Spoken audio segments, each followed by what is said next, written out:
Siyabingelela nje kubo bonke abantu abangenayo. Ngithi akwengene nje namhlanje sanibonana. Ngithi akwengene namhlanje. Wengene kakhulu. Sizozama ukuthi kwesixoxeni nababukeli beSolomoya TV, isixoxeni nababukeli beSolomoya TV. Ibona laba engibangenele la ababukeli beSolomoya TV.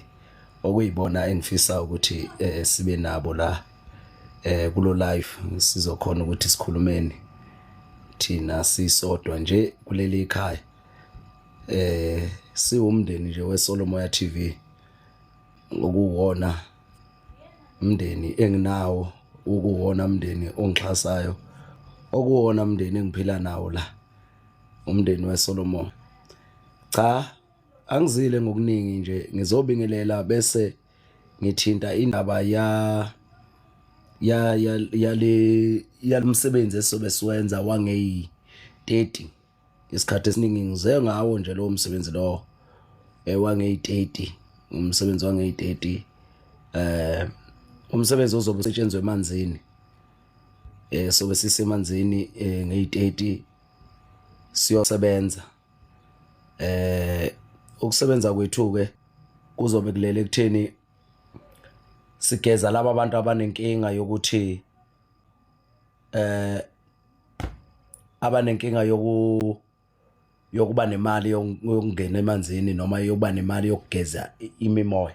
Sizobe sihlambulula imimoya nje, soyenza kanye eGoli, siyenze kanye eThekwini. eThekwini ke sizobe sibadonsa siyobafaka ulwandle. Abantu sobe sobageza kakhulu sibafaka ulwandle. Ilokhuzana idate yakhona izophuma nakhona. Bese sihamba ke siyobafaka ulwandle abantu, siyobageza kahle sibageza imimoya. Ilokho ebengifisa ukuthi ngidlulise ngomhla ka-30 sizobe silokhuzana, sizobe kuyogezwa abantu nje ngendlela ejule kakhulu. Bayogezwa lapha emanzini esizibeni, ngizothi esasezulwini leso siziba. Kuyogezwa abantu. Wozani ke nibe khona nizokwazi ukuthi nigezwe abantu abakhalayo ngokuthi bayafisa ukugezwa imimoya kodwa imali abanayo. i-300 rand nje, i-300 rand uphatha i-300 rand, 300 rand noma uyayifaka ku-post ekhona la ku-YouTube. 300 rand ukhipha nje 300 rand, sihambe sikuhlambulula imimoya. Sizokunika iwasho zibe u2, iwasho ezimbili esizokunika zona, ezizokwazi ukuyokulekelela. Kodwa imimoya uma kuyikuthi uhlushwa imimoya ejulile ayihlanjululwa ngeiwasho. Senzele ukuthi nikwazi ukuthi nibe nesiqalo sokwazi ukuhlanza imimoya, ukufakwa emanzini bese unika isiwasho esizokwazi ukugeza sikulekelele ukuthi ukwazi ukuqhubeka ubone ukuthi yini kahle okufanele ukuthi uyenze. Kahle imimoya mina ngiyigeza nge-1000 rand or 2000 ngoba ngisuke ngilandela imimoya ekwembethe. Okungenzeka ukuthi uhamba nomuntu wakwenu, kungenzeka ukuthi uliwele, kungenzeka ukuthi wazalwa nengubo, izinto ezifana nalezo kube yi-2000 rand. Kodwa imimoya iyona nje ngiyihlambulula nge-1.5, 1500 uwona uphathayo, sihambe sikuhlambulula imimoya. Kodwa ngeyi-30 uzobe uphethe i-300 rand ngenifaka emanzini. Mawufuna ukuza nomndeni wakho nezingane zakho, umuntu ngamunye i-300 rand, umuntu ngamunye 300 rand, umphathela i-300 rand uza nayo. Bakhona nje asebengenile asebeyifakile imali. Ngicabanga ukuthi baya 7 manje abantu asebekhona asebeyifakile imali, baya ku7 manje abantu abakhona asebeyifakile imali, 7 or 8 lapho nje, angazi ke bangaki, kodwa nje baya ku7 ngibala le mali engiyibonayo lapha efakiwe lokhuzana yokuyogeza abantu emanzini. Mina imimoya ngiyihlambula nge-1.5 bese kuya ngokuthi wena wembethwe imuphi umoya ofuna ukwethulwa kuwe uhlaliswe kahle, bese kuba yi-2000 rand. Ngifaka i-500 ngaphezulu, kube yi-2000 rand ukugeza umuntu osuke enemimoya ngaphezulu, noma kukhona umuntu omembethe ohleli phezulu kwakhe, siyayisimethule nge-2000 rand. Kodwa yona imimoya ngiyigeza nge-1.5. ilapho nje indaba ngoba sifike sikunike impande iswasho ozofugeze ngaso laphana bese kuba impande ezintathu indiki indawo inono okuyizona ezikwazi ukuthi zikulokhuzana okuyizona ezikwazi ukuthi zikukhanyisele zikuhlalisele kahle imimoya bese uyaqhubeka ke nozikwenza ukugeza nako konke lokho esifisa ukuthi sikuhlambulule khona. Ngingake nje ngithi nje ukuthinta kancane kubantu ngibakhanyisele sineyigulo zemimoya abantu banezigulo zemimoya noma sinezigulo zemimoya siyithi nathi sinezigulo zemimoya ngoba siyelapha futhi siyelapha ayafika amakhehla athi suse esigabeni sokuthi sekufanele ukuthi wenze u1 2 3 bese uzokwazi ukwamukela abantu abawu1 2 3 abazokwazi ukwenzelwa u1 2 3. Angithi uyayibona ukuthi siyazelapha selaphe ngoba ukufunda nokwedlula esigabeni kukwenza ukuthi ukwazi ukuthi umukele abantu abaneleso sigulo abagula ngaso esiyihlobo lwaloso sigulo leso. Uma uswedlulile esigabeni sakho la ekhaya kwaMazibuko aselaphi isifo esingenaso, aselaphi isifo esingakwazi ukuselapha, kodwa selapha izifo esesedlulile kuzo sazelapha zelapheka bese ke ithonga liletha abantu abazokwelashwa leso sifo leso. Silapho ke Solomoya TV. iSolomoya TV lisasekhona izinto ezenza ukuthi ulibona lingaqophi lingafaki inkinga yokuthi kusalungiswa abantu abasuke sebefikile manje. Isikhathi asibinaso isikhathi sokuqopha ngoba isikhathi esiningi siseyintabeni kuyoshiswa lokho kuyoshiswa sikuphi. Ngike ngathi ngahamba ngiya Adams Mission empophomeni laphana. Mangihamba la endleleni ngibona izimbuzi ezilahliwe. Ngiyabona ukuthi abantu sebeqalile bayayibona lento yokuhlaba imbuzi iphinde ishiswe, kodwa bona abakwazi ukuthi bayithathe balokhuzane imbuzi bese bayibulale bese bayayishisa. Imbuzi ke ziyashiswa. Ukushisa kwenza imvelo ihlanzeke ukuyishisa imbuzi oyibulele ukuze singeke sibe nobunuku nezinto ezinukayo othola ukuthi seziyanuka eduze kwempophoma eduze kwezintaba. Asisakwazi ukuhamba siye entabeni ngenxa ukuthi kunento ehamba nephunga. Uyayishisa imbuzi uma uyisebenzisile esigangeni ngoba umoya wendiki uhlanjululwa noma welashwa ngomlilo ngoba ungumlilo kwawona. Uza nezifo ezisegazini, uza nezifo ezizibhobo, izifo ezihamba nemikhokha, uza nezifo eziningi ungathi izifo zegazi kungaba cancer, ongculaza, nazo zonke lezi zinto uza. Kodwa ingculaza kakhulu iza nomoya wamakhosi ngoba ingumhlaba uhlangene, inguzifo zonke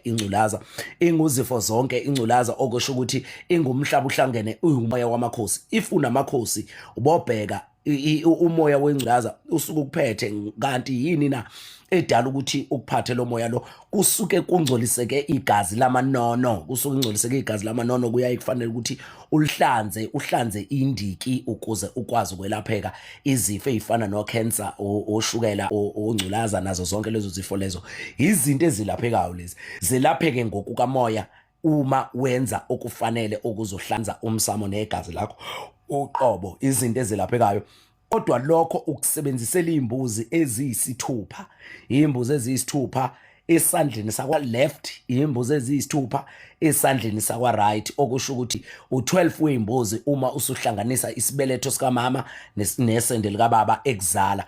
Imbuzi zakhe ngapha ubaba esandleni sakwa right, imbuzi zikamama ngapha esandleni sakwa left. Zonke lezo mbuzi zisuke igeza ngokwezigaba zesibongo sakwamama, zisuke igeza ngokwezigaba zesibongo sikababa. Okukutshena ukuthini lokho? Ukukutshena ukuthi wena kufanele ukuthi mase senigxotshelwe senihlanjululiwe ngalezo imbuzi. Kodwa ke lezo imbuzi lezo zihamba nempande ke kuMazibuko, zihamba nempande ezokuhlambulula, uyifake enyongweni nomswani nelokhuzana nosandlwana, lokhu esikubiza ngeBhayibheli okuphuma la phakathi embuzini, okufihle izimfihlo eziningi ngokuzaleka kwakho, okufihle izinsila eziningi ngawe nezinto ezenzeka uma wakhe kukhulelwa, ekuzala noma ekuteta. Izinto ey'ningi ey'suke y'fihleke kuleya nto, kudinga leyo nto leyo zintathe izinto esiyikhipha embuzini, kodwa bese kuba nale mpande yemfihlo esayiniwa amathonga ukuthi yesule insila, okuyimpande emnyama, impande yamacala eyosula insila, igeze ithonga phezu kwakho amacala alo, amacala ukuthi ubaba wakho wamithisa uma wakho wamshiya, kwenzeka amuphi umonakalo kulokho, amakhehla sekhaya komama lakho acanuka aze afikaphi ngokuvela kwakho ngaleyo ndlela leyo. Ubikiwe yini?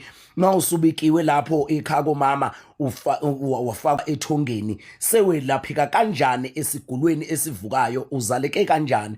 Ungumlanjwana olivezandlebe, ungumntwana wasekhaya ozaleke abazali beshadile noma beganene abazali. Izinto ey'njalo ey'suke siyilungisa laphana uma silekelela ngalezi imbuzi. Kungani ke lezi mbuzi zizigaba ey'ntathu ziyisithupha esandleni esisodwa, lezi ey'hlambulula indiki?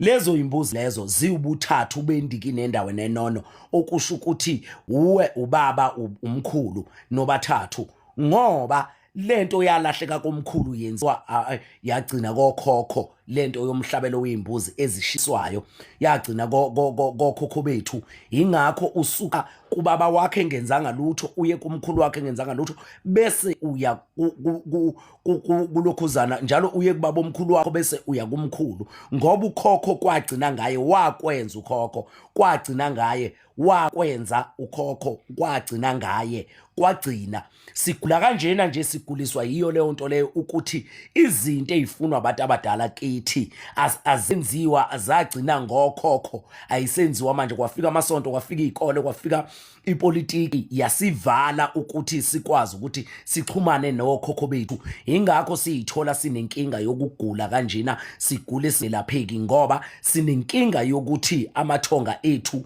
agcina kokhokho ukwenzelwa izinto. Ingakho-ke lezi imbuzi zihamba isigaba esithathu ukusuka kubaba wakho ekuzala, zihamba isigaba esithathu ukusuka kubaba wakho ekuzala nangapha futhi kwamama, ngoba namhlanje sinemlanjwana, abantwana abayimlanjwana, abantwana abazalelwe ekhaya, ziba zintathu lezo mbuzi, futhi ziba u6 ezigabeni ey'ntathu, okusho ukuthi 2 2 2 2 2 zize ziyofika ku6.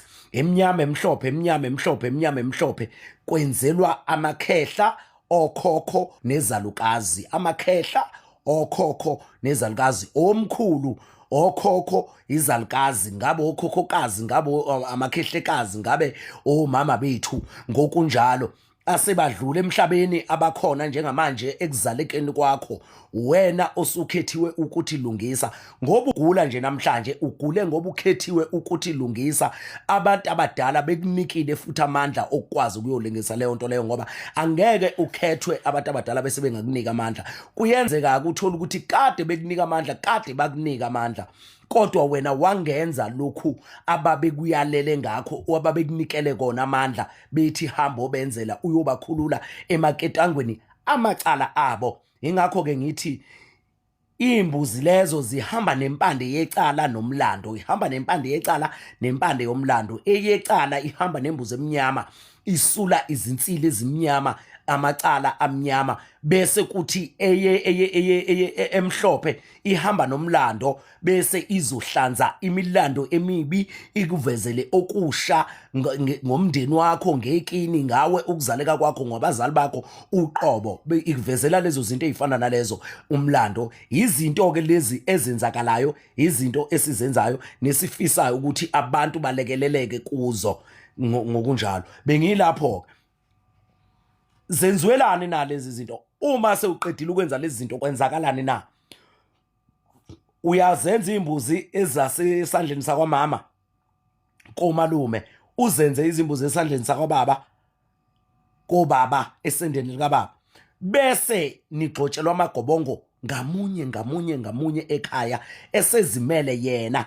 Amagobongo-ke ayagxotshwa namhlanje, amiswe, bese eyaphothulwa amagobongo. Kufanele ukuthi waphothule ngezimbuzi amagobongo kini uma kuyikuthi kunenkinga kini siyayisekwenzela entabeni. Yikho ke lokho engisho ukuthi sifike siyishisa imbuzi, asiziyeki zibole zinukele lapho, ngoba le ndawo sisuke sayidinga ukuthi siyisebenzisele ukushisa izimbuzi. Sisuke singafuni ukuthi sigcine sibe nenkinga yokuthi asazi sesizokwenzelaphi, ngoba sashiya amasimba siwanyile entabeni, sangakwazi ukuthi siwaphiphe noma siwagqibe, sinyele emgodini siwagqibe lawo masimba lawo. Ngiyiyo ke lento engizama ukuyisho ukuthi ngihambile ngaye Adams. Uma ngifike Adams ngifica izimbuzi ezilahliwe ezinukayo eseyihambe izimpethu. Asingakwenzi lokho ngoba siyazidinga izindawo zokuhlambulula ukuthi sikwazi ukuhlambulula abantu ngendlela okuyiyona. Asifuni ukuyithola zinuka. Futhi kunabantu abeza nezinto zokuphahla ezimpophomeni nasezizibeni nasezintabeni. Lezo zinto lezo zokuphahla, Nkosi yami, lezo zinto zokuphahla awukwazi ukuthi ungayokhanyisela abantu bakini entabeni bese ushiya ikhandlela entabeni. Awukwazi ukuthi ungayokhanyisela abantu bakini entabeni bese ushiya ikhandlela entabeni. Thina sihamba siyokushisela imbuzi. Mase kushisela imbuzi, imvula izosala ina ihlanze lokho okusuke ukushisile wena.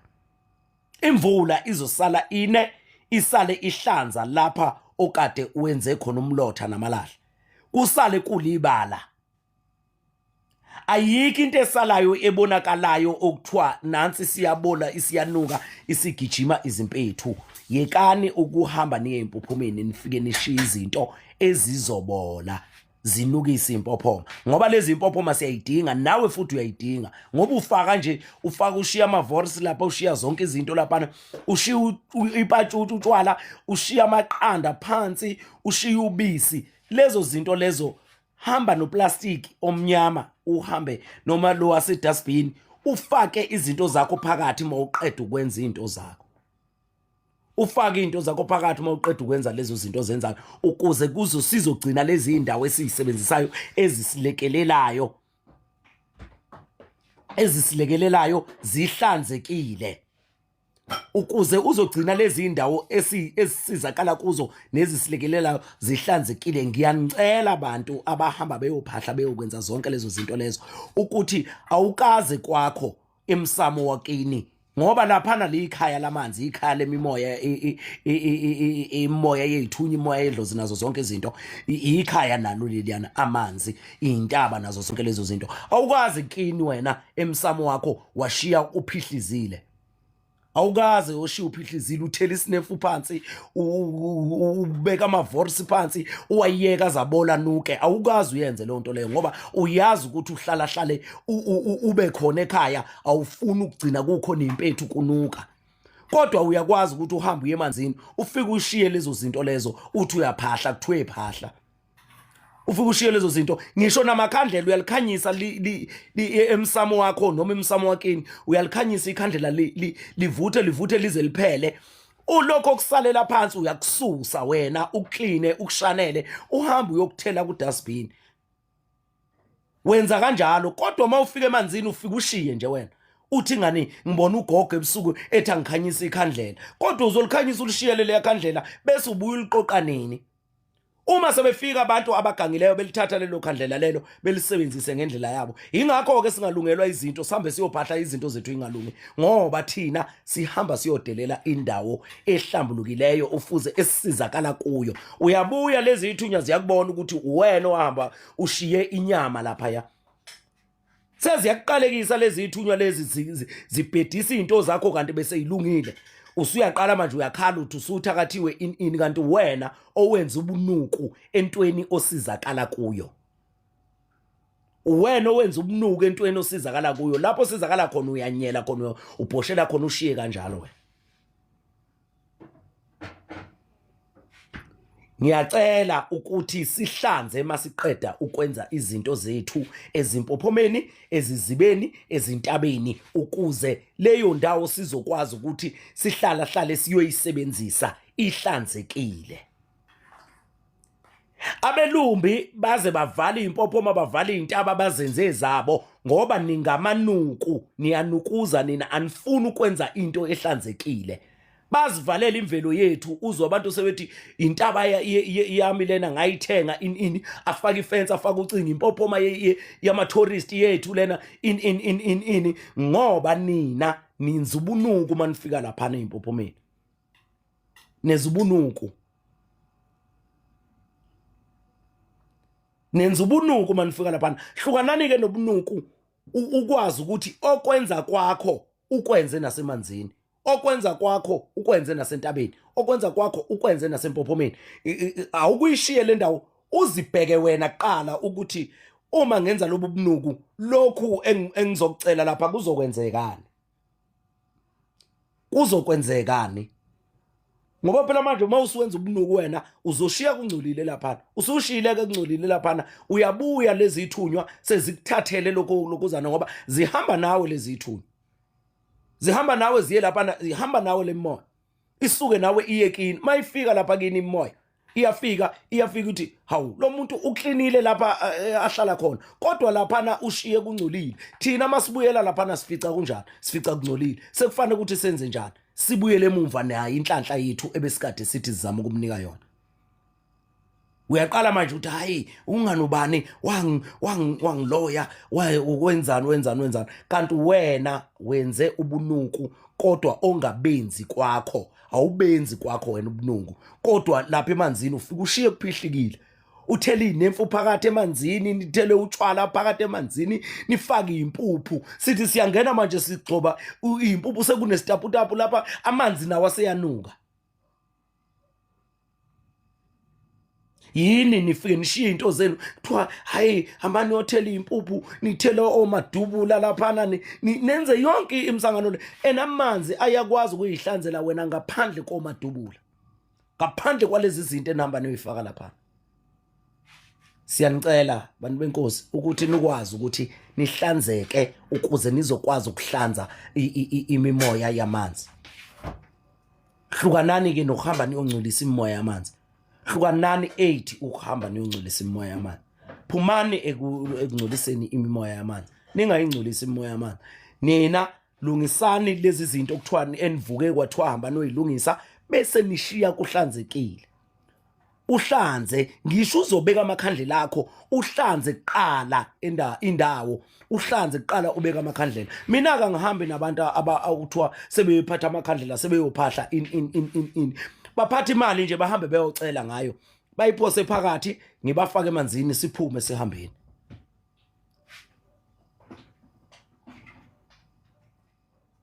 baphatha imali nje uma kuyikuthi ngibenzele iswasho ngiyakwazi ukuthi ngimgeze ngaphandle ngeswasho ngimgeze ngaphandle ngeswasho ngimgeze ngaphandle ngeswasho ngiyazi ukuthi imvula izofika isihlanze lesi swasho lesi isihlanze ngoba singamanzi sizimpande ezigayiweyo sizoshona phansi emhlabathini sivundise umhlabathi sishone phansi kufanele ukuthi niqonde lezi zinto zihambe zinukise lapha emanzini ngiyanicela ke bantu benkosi ukuthi anihlukaneni ke nokungcolisa indawo yokuphila hlukanani nokungcolisa indawo enisizakala kuyo ngoba le ndawo ngoba nisizakala kuyo nje nizoba nenkinga uzoba nenkinga izinto zakho uyicele noma uzenze zingenzeki kanti wena onenkinga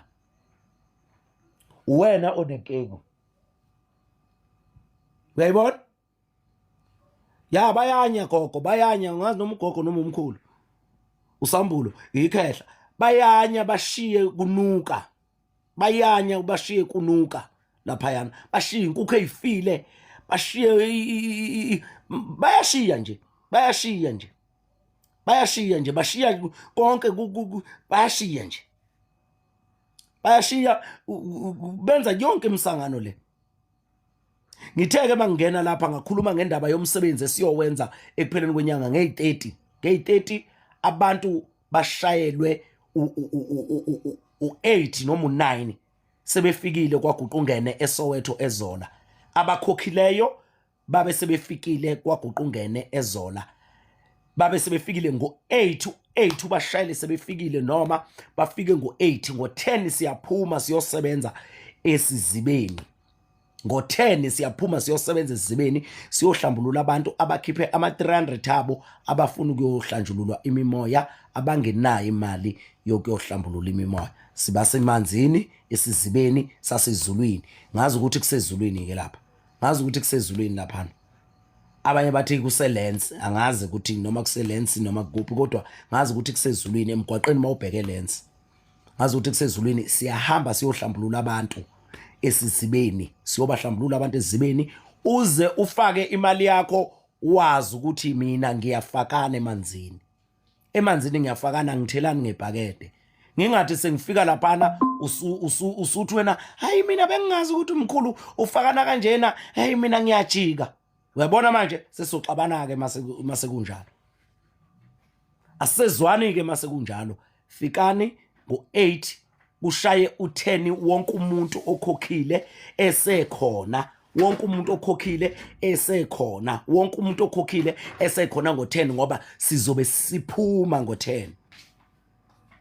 Siyaphuma ngo10 siyahamba siyolokhuzana siyogeza abantu abakhokhe ama-300 abo bayogezwa abantu nge-30 sizobageza kuze kushaya intambama mabe baningi kodwa abantu ngizobafaka nga10 ngaphakathi esizibeni uma kuyikuthi bawu40 bawu30 bayolokhuzana ngoba abasekhona njengamanje bayisikhombisa bawu7 abakhona njengamanje bawu7 noma bawu8 kodwa nje bakhona bawu7 uma ngicabanga noma bawu8 asebekhokhile abantu abazobe bekhona siyohlambulula imbiza enkulu yokuhlambulula sivale itour obekumele siyenze ngoMarch, end of March. Itour sathatha senza inhlambuluko yabantu ngoba kunabantu abasikhalelayo abafikayo bekhala bethi abanayo imali yokuyogeza, abanayo i1.5 yokuyogeza.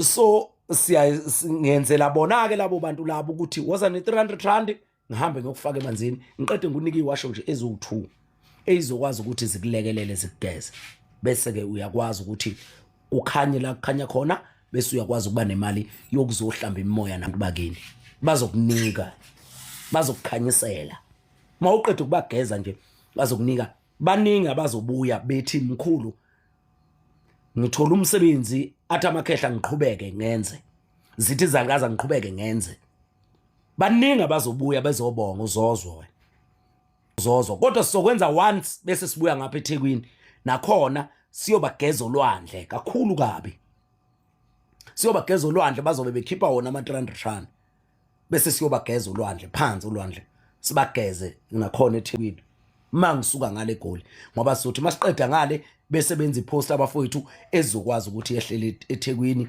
abantu baseThekwini beze ngobuningi babo bazogezwa siyobafaka olwandle.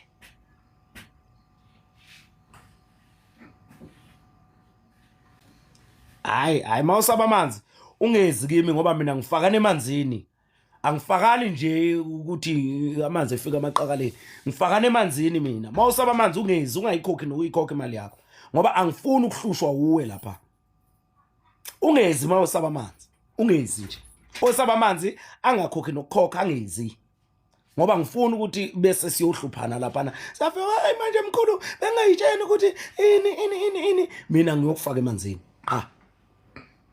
ngokufaka emanzini ungezi abaziya bake bafika kimi mina ngiyafakana emanzini Nkosi yami ungibhasobhe abaziya sebeke bafika kimi emanzini nje ngiyafakana ngaphandle kokuthi kuzokwenzakalana ngizokufaka emanzini ukwazi ukuthi ungene anginaso nje isikhathi ngizokufaka emanzini uma kuyikuthi impela ungezi makuthi nje uzongifika ungiphinqele lapha na sowulwa nami vele ungezi ngoba ngiyofaka abantu emanzini mina abadinga ukungena emanzini abadinga ukuhlanjulelwa imimoya abahlushwa imimoya abacindezelekayo zonke lezo zinto lezo ezenzeka kumuntu ezingekho normally angayijwayele akalala ebusuku zonke lezo zinto lezo uma uneyinkinga lezo woza siyokufaka emanzini uphathe 300 sizokunika nesiwasho sokwazi ukugeza ozofika ugeze ngasekhaya kuyo leyo 300 wozane ke ngobuningi benu nizogeza ubaphathe nje babe baningi, ubaphathe babe baningi abafunayo. Ungezi nabantu abazofika besixake, ungezi nabantu abangakudingi lokho esiyokwenza laphana. Angezi futhi umuntu othi usaba amanzi, ngoba umuntu othi usaba amanzi mina angikwazi ukuthi sekubukwa wena manje, usumile wena wedwa manje, hayi mina ngiyasaba angingeni ini. Angifuni leyo nto mina. Ngifuna ukuthi mayingena nje kuthiwa ziyangena ziyakhala zikhale once, kuze ngizokwazi ukusebenza ngiqede ngihambe. Manje mase solokhu sibalekelwe uweke manje, sibalekelwe uweke manje, hayi mina ngisebenzi kanjalo.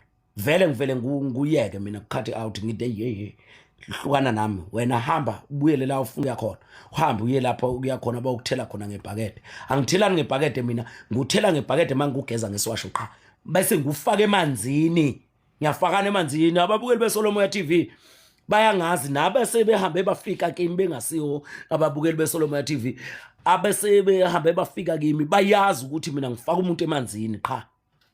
Angikhuluma indaba yokuthi kwenzakalani, gaxa intambo yami nje ngufaka emanzini, yabo. So manje ke ngiyacela ukuthi singaphazamisani.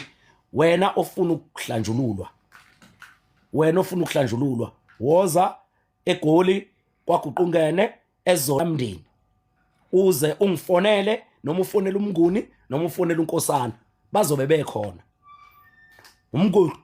Umnguni noma unkosana niyamfonela, bese nifaka i300 rand noma uyiphathe ngalelo langa ozoza ngalo lapha emanzini, sihambe siyokufaka emanzini neziwasho zakho, uphelele lapho. Ngomhla ka30 kuyiSunday, ngomhla ka30 kuyiSunday, ngomhla ka30 kuyiSunday, ngomhla ka30 kuyiSunday, ngomhla ka30 kuyiSunday. Fikani u10 awunishayinele senikhona nonke abantu abakhokhile nabafuna ukuya emanzini bayohlanjululwa. U10 awunishayele senikwaGuqungene nonke, sizokwazi uorganize itekisi azosithatha asisemanzini. Siyohamba siye erenkeni lapha ezantsi, silungiselele abantu ukuthi balinani elingaka uyongena emanzini, noma ningaba bangaki nize niphathe 300 umuntu nomuntu. 30 March, ngomhla ka30 March, yebo ngomhla ka30 March, ngomhla ka30 March kuyiSunday, ngomhla ka30 March ngiyofaka abantu emanzini, ngiyodipha abantu emanzini, phatha 300 rand. Mawunezingane zakho futhi ukuthi ziyohlanjululwa ngokwamanzi ithole iwasho, uyiphathela ama 300 umuntu emunye, 300 rand umuntu emunye. Iswasho sakhe ungena emanzini uthole iwasho zakhe, ungena emanzini uthole iwasho zakhe. Bazobe bengilekelela unkosana nomnguni, ibona bazobe bengilekelela. Nkosana nomnguni mangikukhipha emanzini bakunika lezo iwasho lezo, uyahamba ubuyela kini. Ngihlambulula abantu abafika bekhala kimi bethi imali abanayo, badinga inhlambuluko kodwa abanayo imali yokuhlambulula. Phatha 300 rand, 200 rand nje abathathu nje 300 100 rand, abathathu 100 rand, 300 rand ngufaka emanzini ngunika iswasho. Wayibonaphi wena leyo nto leyo ukuthi umuntu akufake emanzini ngo300 rand aphinda kunike impande yakhe ngaphezulu? Wayibonaphi nje into enjalo? 300 rand uze kimi, ngizokwenza once bese ngibuye eThekwini nakhona 300 rand ngibafake ngibadipha ulwandle, ngiyobadipha ulwandle ke lapho. Mina ngiyafakana emanzini, mina nje emanzini ngiyafakana khohlwana. Ukufaka emanzini ngizokufaka kahle futhi kamnandi ufake emanzini, ngoba kungena ubusika nje imimoya izophakama kubantu, bazogula abantu, imimoya izophakama kubantu. Kunenkinga esiyembulelwa amathongo ethi abantu bazoba nenkinga yokuhlanya ngamakhanda noma bagula ngamakhanda, ngoba bonke laba bantu ababe nenkinga yokuvukelwa imimoya, indiki selizogulisa abantu ngamakhanda. Kufanele ukuthi abantu behlanjululwe, benzelwe bahlanjululelwe indiki ngendlela okuyiyona, bagxotshelwe amagobongo bezokwazi ukuwaphothula. Awuthwasi kodwa ulungisa amakhehla kini nendiki lakini ilona olulungisayo elasekhaya komama elakini. Wena wazezola ezola mndeni, wena nje wazezola ezola mndeni kwaguqungene uze kimi ufonele unkosana, ufonele umnguni, ufonele mina, ufonele unkosana, ufonele umnguni, ufonele mina. i-300 oyiphathayo uphatha i-300 uze kimi umkhulu Mazibuko ngizokufaka emanzini. Uzobona ukuthi umkhulu ufakana kanjani emanzini. Mhlawumbe uhlezi uzwa kuthiwa ufaka abantu emanzini awukaze wangena. Woza ne-300 yakho, i-300 uphatha yona 300 uze nawo lapho sihambe sokufaka emanzini sokukhipha sikunika iswasho. Ziwu2 iwasho uzoyithola. Ziwu2 iwasho uzoyithola izokwazi ukuthi zikulekelele. Mawuphuma emanzini uthola iswasho, phuma emanzini uthola iswasho, uyahamba. Mina ngiyafakana emanzini, khohlwa ngifaka nje nguphose lapha, ngifake nguphose lapha, ngifake ngiphose lapha, ngifake ngiphose lapha. Ungabaphatha nabakini niphatha ama-300 umuntu ngamunye.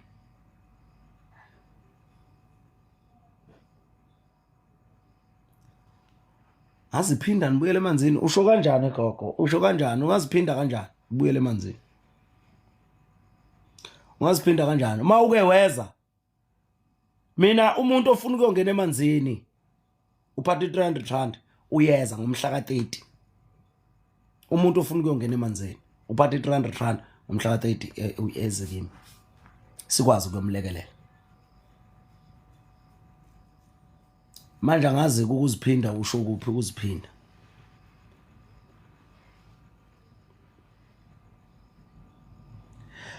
Hey wazi wabeka okuyikona. Ngiyafisa abantu engathi bangathola ingubo zabo zikamoya, ngaba amajazi, ngabe iMnazaretha. Umuntu ungezi ngebhayi lapha. Ungezi ngebhayi ngoba ibhayi likwenza uhambe enqunu. Futhi abantu besifazana ngibazi mina. Angazi banjani emakhanda abo. Ngicela ukuthi ungezi ngebhayi, ungezi ubopha ibhayi lapha mina. Kimi ngoba mina ngifakana emanzini ibhayi libheka phezulu usala unqunu. Ngifakana emanzini mina ibhayi libheka phezulu usala unqunu. Ngiyacela ugqoke noma ngabe ke mawungenazo izinto zikamoya iMnazaretha noma ijazi, ugqoke ingubo yakho ezokwenela kahle engesi usheqa. Ngifuna esheqe lapha, ngifuna umuntu ozodunusa lapha mina. Ngifuna umuntu ozongena emanzini azogezwa. Uphatha uMnazaretha wakho noma ijazi lakho waliboniswayo ugqoke lona ozokwazi ukungena ngale manzini bese uphatha into ozokushintsha uzokhona ukushintsha. Angifuni umuntu ozofika ehamba nqunu lapha nefaka ibhayi useyibophe ngebhayi emzimbeni, useyibophe ngebhayi ngoba ibhayi ngiyakufaka mina liphenquke lento ilahleke le kwahele usale nqunu wena. Manje ke ngiyacela nje ukuthi uze uqondile, ugqoke kahle, uhloniphekile nawe, uhloniphekile. Angifune umuntu ozohamba nqunu la. Angimfuni umuntu ozohamba nqunu. Woza uhloniphekile ukuze nawe uzogezeka. Uma ungenazo lezi zinto engiyishoyo, ngabe uMnazaretha, ngabe amajazi lana kamoya ligreen, liyellow, libomvu, linjani njani ngokuhluka kwawo amajazi eniwaboniswayo noma eninawo. Uma ungenawo uMnazaretha, gqoka ingubo yakho nje ezokwazi ukuhlonipheka ende edlula la emadolweni ukwazi ukuthi uzongena emanzini. Ngoba angifuni indaba eziningi mangifika lapha. Usuyibhince ngamabhayi ke akho lana eniyibhinca ngawo, usuyibhince ngamabhayi. Angisazi ukuthi sekuzofanele ukuthi ngufake kanjani emanzini. Ngizokubamba kanjani? Ngufake emanzini mina manje usunqunu wena. Uhamba nqunu wena. Ngiyanicela ke ngomhla ka-30 ngeSunday March.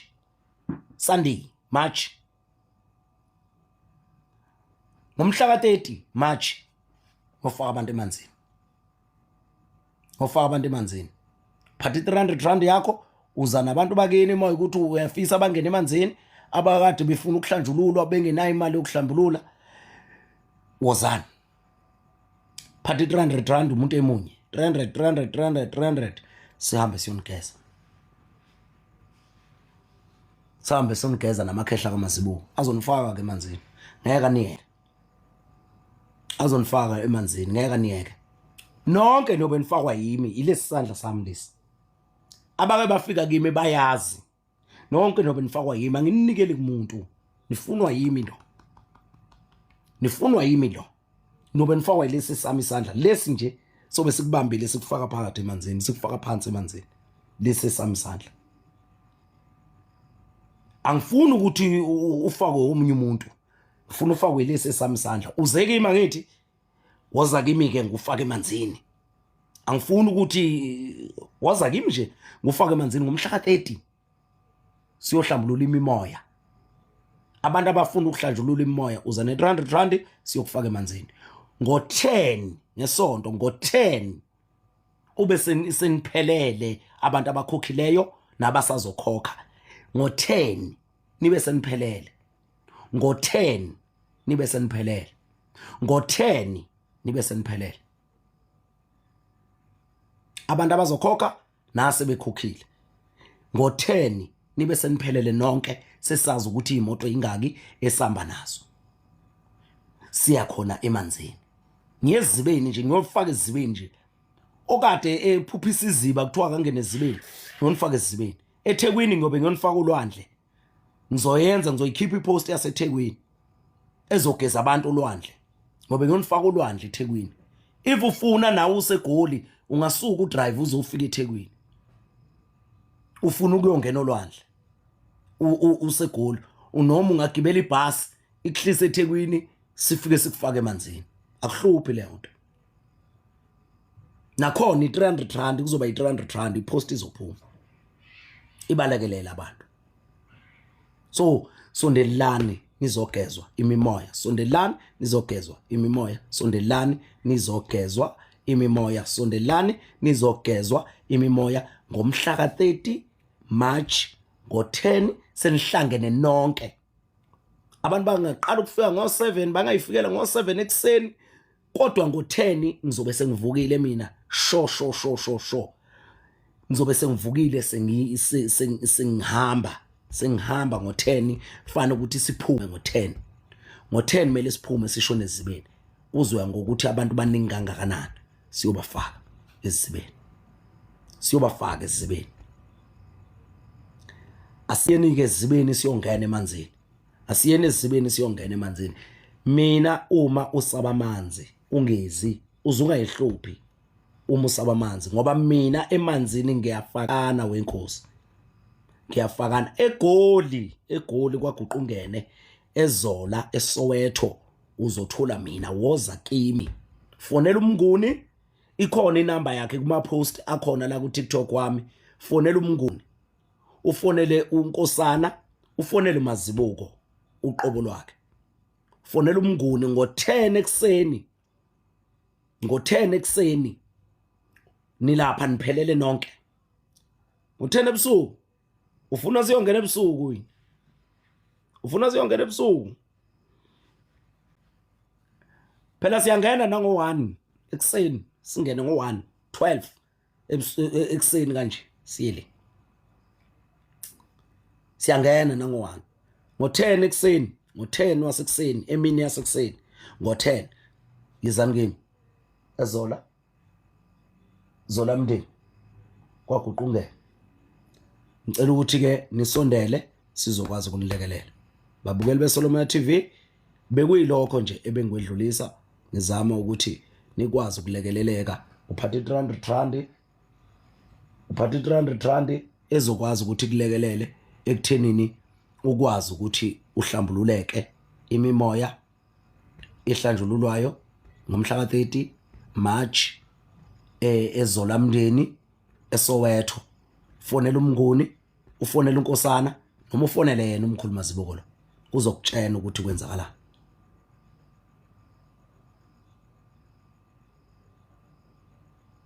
hayi mawesaba Mundise mawesaba Jobe ungezi mina ngitshena nje ungezi mawesaba ngoba mina emanzini ngiyafakana vele angincingi anginaso isikhathi ukuthi ngilongithi hayi emanzini ngiyakufaka uma usaba amanzi ungezi vele ukhathi ungezi hayi ngutshela kulula nje kanjalo ungezi ngoba angifuni ukutetemelwa uwe lapha.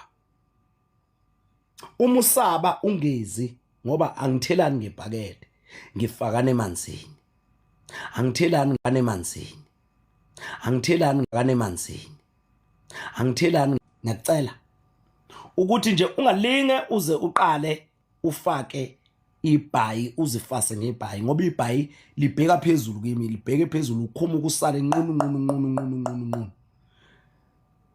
Ibhayi nje angilifuni, uyangixolela nje lapho. Ibhayi angilifuni.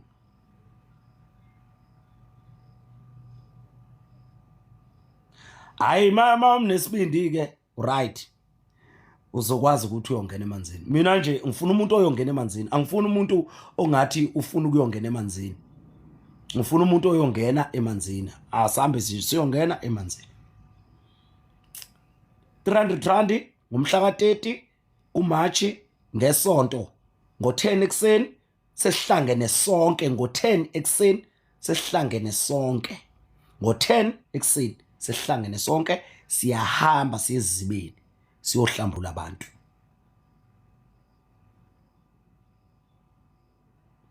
Siyohlambulula abantu. Angeke uzufe emanzini. Hayibo ubulawa yini emanzini? Ungabulawa yini emanzini? Emanzini ungabulawa yini? Bahlale bengafungani bonke laba bafaka emanzini. Angeke uzufe emanzini. Sokufaka nje kahle. Sokufaka nje kahle emanzini. Angeke uzufe emanzini, emanzini ungabulawa yini emanzini?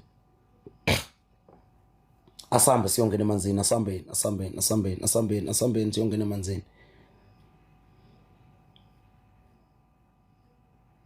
Bafakwa yimi. Zikhulu MC, CM. Bafakwa yimi, mina akekho umuntu engamfanga, ngifaka emanzini wonke umuntu, ngifaka emanzini amadoda, ngiqala ngamadoda nje. Ngibiza insizwa. Azizinsizwa qala ngeinsizwa nje mina zikela zize phambili kanje ngibhukudise ngiyikhiphe. Ngifaka besifazana emva kolokhuzana. Bafakwa yimi, hayi bafakwa yimi. Mina ngifuna lesi esami isandla, ngibamba ngalesi esami isandla lesi. Faka emanzini qala. Angisebenzi ukuthini. Lesi esami isandla ngifaka emanzini. Uze kimi nje. Angithi uze kimi. Impela kunjalo.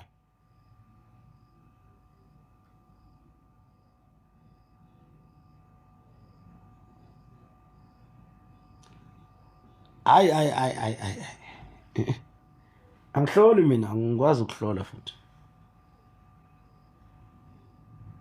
Hayi. Ubhushwana, ngeke uze la kimi ubhushu ngiyakuyeka mina. Ngiyokunika 300 rand yakho uhambe. Ngiyokunika 300 rand yakho uhambe. Uzunqunu la kimi, ngezunqunu. Uyangibona kahle ukuthi ngubani mina. Uzoza unqunu la. Uzokwenzana unqunu. Asambeni ke siyogeza ngomhla ka30 uze eZolamndeni eGoli eSoweto uze kimi. Ufonela umnguni, ufonela unkosana, ufonele Mazibuko lo khuluma naye manje. Inamba 082 392 3664 uVodacom lo.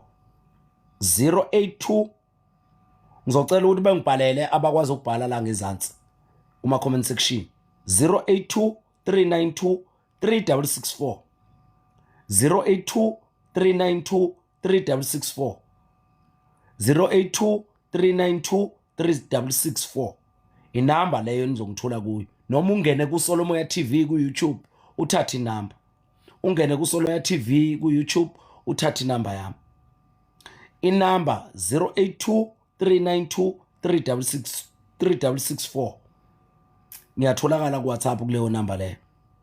082 392 3664 yiyo inamba. Ngiyabonga kwaba sebengibhalele inamba 082 392 3664 nathi ya inamba sebeyibhalile abantu lapha ezansi. Ngiyabonga kubo bonke asebengibhalele le namba. Eyami le namba izongena kimi uzothi mawufona nje ibanjwe yimi, ayibanjwa ngina assistant mina, ibanjwa yimi. Kodwa uyakwazi ukuthi uma ungangitholi mina ufonele umnguni, uma ungamtholi umnguni ufonele unkosana. Bawu 3 labo bantu labo ngeke ungasitholi sonke. Uphinde ubuye kube yaka MTN 065 605 065 605 9385 065 605 9385 065 605 065 605 9385. Uzongifonela ungithole, ngeke ungangitholi kulezi number zoyi2. Okanye ufonele umnguni uma ungangitholi, ufonele uNkosana uma ungamtholi umnguni. 065 605 9385 065 605 uMTN lo. Awusa WhatsAppeki, angithi nina nathi abaka WhatsApp abangivala. Awusa WhatsAppeki, seku WhatsAppeki uMTN kuphela. Uvodacom kuphela njalo loka 082 ogcina ngo 664. Uwona usu WhatsAppeka kuphela. Le ayisa WhatsAppeki, iyayifonela nje, iyangena yona uma uyifonela. uMTN lo ka 065 ka 082 uVodacom. uVodacom no MTN, uVodacom no MTN. uVodacom wami 082 392 3664. uMTN 065 605 9385. Uyangifonela ngodaba la ngi30 la ngi30 kuMarch ngo10 sesihlangene.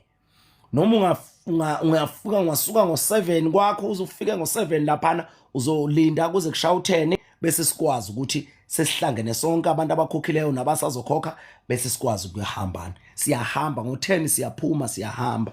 Asiqale sifike ngo10 sifika ngabo 7 6 7 8 9 uyafika ngo10 siyaphuma siyahamba. Nkosi yami, ngenzela ukuthi sikwazi ukusebenza kusase early sisheshe siqede, ngoba hayi kuyonyiwa khona, hayi kuyonyiwa bayobhukuda abantu. Hayi ngoba geza bona, ngizobafaka emanzini qeda ngibanike iwasho, bafaka emanzini ngibanike iwasho, bafaka emanzini ngibanike iwasho.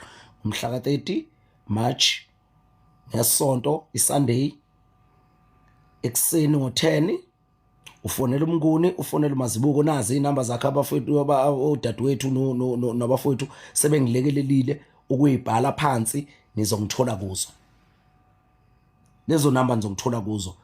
Ungangifoneli ngale ka7 ke Nkosi yami, ntambama nje ngale ka7 ungangifoneli.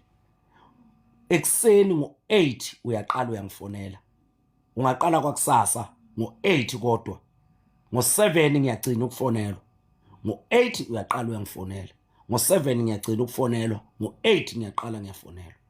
Inamba zami sebelekelelile nazi yana ngenhla ku comments lapha, bayifakile, bafakele ka Vodacom, bafaka MTN, bafaka Vodacom, bafaka MTN, bayibhalile. Nkosi yami sebengilekelelile, abazaziyo lezi namba noma bayizwile mangizisho bayibhala phansi. Ngiyacela ukuthi ngo10 ushaye ngomhla ka 30 eZolamndeni eSoweto, sobe sisegoli eZolamndeni eSoweto kwaGuqungene. Fika sihambe siyokugeza, siyohlambulula imoya eGoli. eThekwini ngizoyenza eyasolwandle ama 300 rand, ngoba bhukuthi solwandle abantu bayofakwa yimi impela imbala. Uphatha imali eluhlweza sihambe siyokufaka.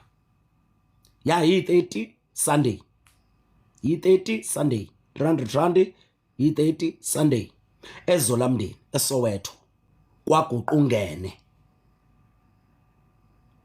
eZolamndeni eSoweto kwaGuqungene, uza kimi straight ngo10 nje ngeyi30 ngizobe ngilinde lapha, ngoba sengivukile ngihamba mina ngiye emanzini ziyokhala. Vele ke mina ngiyafakana emanzini khohlwana, ngaxa nje emanzini ngufake.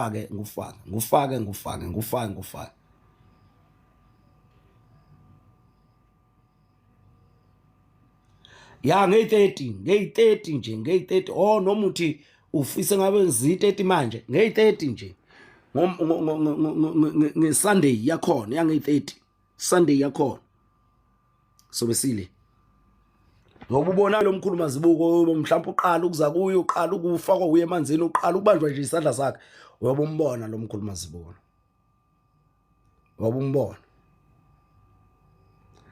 hayi eKapa ngisezi eKapa nangimosha kakhulu eKapa ne angisezi mina eKapa ngisezi uma nifuna ukuthi ngize eKapa kuyofanele ukuthi ni deposit imali ngikwazi ukuya eKapa ningikhokhele ngisuke la ngihambe unyaka nenyanga ngiyeKapa ngihamba ngemali yami abantu bafike bangafika abanye bengisusela abangifonela ngoba ngihamba ngabantu ukuthi bangakanani mina eKapa ngoba kukude eKapa ngigibela iflight lapho ngo2.5 uya le 2.5 ukubuya i5000 leyo uzohambela ubala yabo manje umdlalo ke lo manje angidlali manje niphethe ukudlala mina kakhulu eKapa phethe ukudlala eThekwini ngizoyenza nakhona 300 rand olwandle bazoyikhipha ipost abafowethu bazoyikhipha ipost hayi empumalanga itho empumalanga sazoya nase Rustenburg siyo check impophoma zakhona bese sikwazi ukuthi abantu sibahambe sekuyitho siyocampa nje u5 days wonke singadlile sifastile ngihambile nabantu ngempumalanga ziyokhala hambile nabantu ngempumalanga ziyokhala zafike zakhala futhi bayazi ngihamba nabo ngakuyitho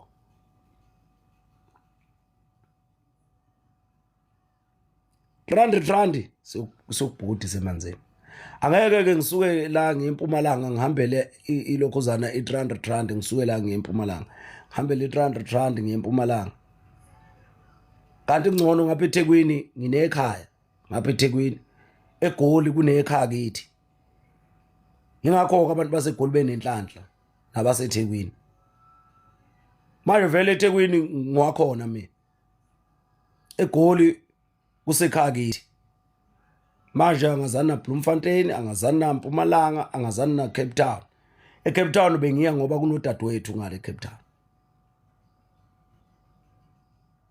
ebengifikela kuye so manje ngiyacela ukuthi abantu ngomhla ka30 March ngo10 sesihlangene sonke abantu abakhokhileyo nabasazokhokha sesihlangene sonke sambe semanzini siyogeza nonifake emanzini ezibini ngo10 nje kuseni sibe sesihlangene sonke sambeni ezolamndeni eSoweto uyangifonela mawufuna imininingwana noma i-direction noma ufonela umnguni uzokudirect umnguni bazobe bekhona la umnguni uzobe esukile la eMsusankungu la eThekwini sinaye ngale masi ngapha futhi imbizo yamanzi izobe solwandle 300 rand ufonela umnguni ufonele mina ufonela uNkosana uzokunika into okuyiyona ngiyabonga babukeli beSolomon TV ngiyabonga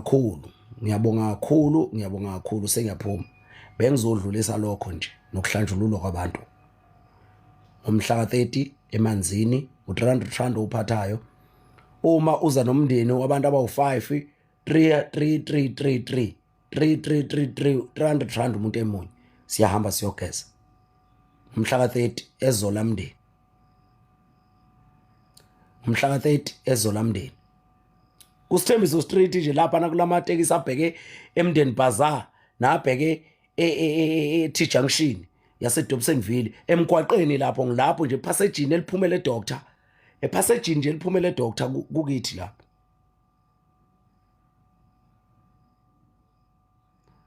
hayi impela uqinisile ke ngalesi silungu sakho impela angidlali makiwe emanzini angidlali impela futhi angifuni umuntu lokho engiphazamisa amazi emanzini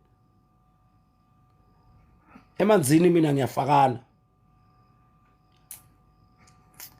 mawuthi suzu lapha emanzini uyasuza abanye bahlanzela khona phakathi emanzini ngibafaka ahlanze umuntu uphume zonke lezi zinto ezisuke zingamadliso la ngaphakathi ngiyafakana ke impela emanzini lapha ngikhohlisa mawesaba amanzi ungezi ya isikole doctor lelo passage lelo umuzi wesibili wakithi mawusuke epassagini kulo muzi nje onesihlahlo lapha nepassagini ekhoneni ngale ngemuva kunesitoro kwakunesitoro lapha ngase parking kwakunesitoro ngale ekhoneni angazi noma sisekhona ni tuck shop ngale ekhoneni kwakunamajita ayethengisa lapho noma kunesitoro esithengisayo lapho mawuphumela ngale ngase doctor epassagini uphumela ngase parking mawuphuma ngapha yilapho engikhona ke mina kulo line wamatekisi nje umgwaqo lomkhulu lo mgwaqo omkhulu ngase doctor evilakazi ya esikoleni edoctor lelo passage liphumela nje eparking yase doctor kusekhaya lapho umuzi nje wesibili ugrey and white lo muzi usekhaya lapho umhla ka30 nilapho nonke niyogezwa nje ziyokhala abahamba ngemoto zabo bazohambela ngemoto zabo abadinga transport sohamba sifuna amatekisi abe u2 uma kuyikuthi abantu abenele abayemanzini badinga amatekisi awu2 maye mathathu sihambeni siye emanzini siyogeza ezolamndeni edoctor phathu 300 rand uze siyogeza 300 rand uze siyogeza sohamba ke siyongeza uze nizokwazi ukwelapheka lemoya noma niyohlambulula lemoya okufanele ukuthi nihlambulule asambeni ke babukeli beSolomoya TV nihambe ke niye kuSolomoya TV ni subscribe nibuke ni share nenze yonke into lapha ni comment futhi ngiyacela futhi ukuthi abantu kuSolomoya TV ba comment ngezihloko abafisa ukuthi ithintwe izinto abafuna ukuthi ithintwe ngoba thina manje sesifundisa ngokujulile abantu bavele bangaqondi ukuthi sithini noma mina sengifundisa ngokujulile abantu bavele bangaqondi sengizofisa nje ukuthi abantu manje uma lizoshutha iSolomoya sithola indawo manje esizolokhuzana sizoqala lo mkhakha manje ukuthi sithola indawo kube khona abantu abakhona lapha abazongena mhlawumbe kuba yi50 rand nje ukungena mhlawumbe kuba yi50 rand uzofunda uthole information eningi kakhulu nge50 rand yakho abazoba khona lapha babe khona babuza imibuzo abantu babuza imibuzo ngeke sisashutha ngokulokhuzana uthola ukuthi ngeke sisashutha ngokwenza izihloko thina sesizoshutha ngokuthi ulokhuzana ngangithi ngifuna ukusebenzisa le ndawo kaCredo lapha indawo kaCredo buda manje inemoya eminingi kunemoya eminingi ekhona lapha so manje sesizozama ukuthi sishuthe kanjalo abantu masizoshutha iepisode sikhiphe ipost abantu beze siwashutha ama-episode mhlambe abe ama-session ayi2 ayi3 ukuze kukwazi ukuthi abantu bakwazi ukuthi baxhumane nathi njengazi imbizo ekupheleni kwenyanga sihlale sinayo sizobe sinayo nakulokho